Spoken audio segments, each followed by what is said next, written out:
என்ன படிக்கிறீங்க? 10th. வண்டி ஓட்டலாமா? தலை குடிக்க கூடாது, சரியா?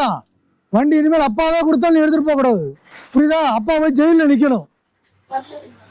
சத்திரமா இருங்க. வீட்டில் வண்டி சேர்த்துட்டு வண்டி ஓரமா நிப்பாட்டுங்க. இனிமேல் வண்டி தொடவே கூடாது. என்ன படிக்கிறீங்க?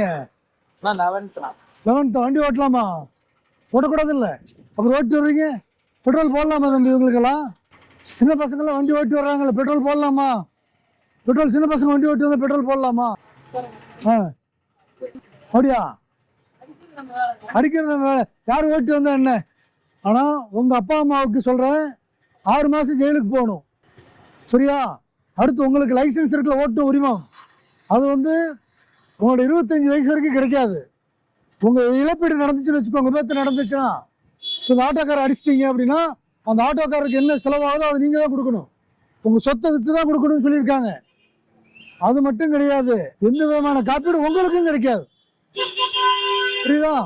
இதெல்லாம் எச்சரிக்கையாக வண்டி ஓட்டுங்க. சின்ன பசங்க எப்போவுமே வண்டி ஓட்டாதீங்க.